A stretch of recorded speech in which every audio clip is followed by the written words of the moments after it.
finally feel like I'm in a place where I can talk about this without crying. You can tell I've been crying in church today.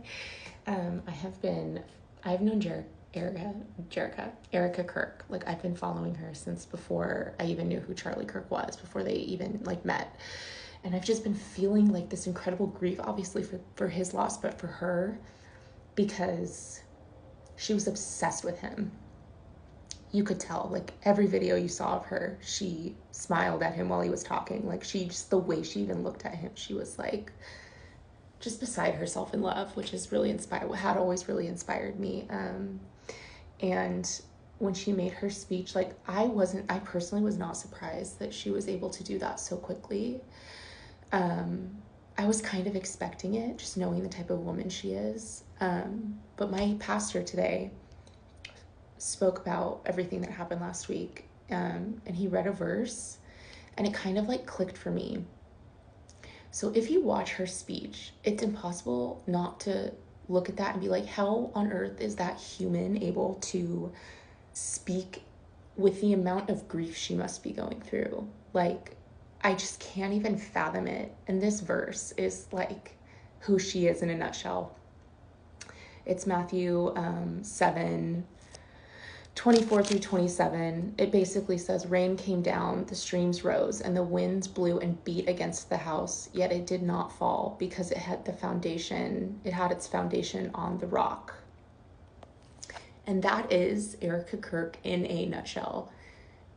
If you have followed her at all, she has spent her life pursuing Christ, and she's put Christ above literally everything.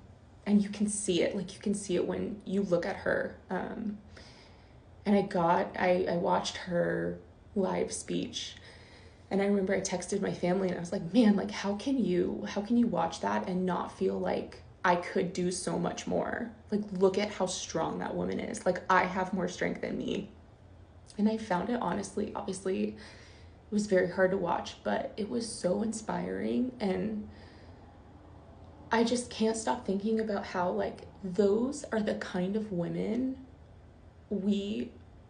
I need to be looking up to, is like the women that are not making themselves victims of every situation they're in, but instead they're dedicating their life to like serving others and serving God and loving their husbands. And like, that doesn't mean that you have to give up the things you love.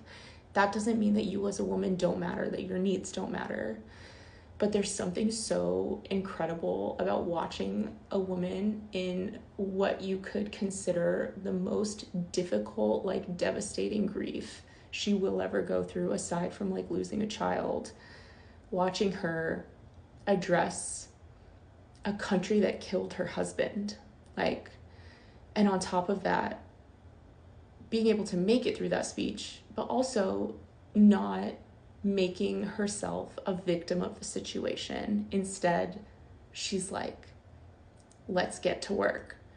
The only way she is able to do that is because her house has been built on the solid foundation of Jesus Christ.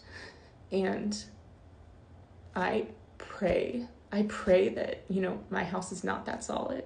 But I pray that more women and more men understand that you are not guaranteed a life without suffering. You will suffer. It is part of the human experience.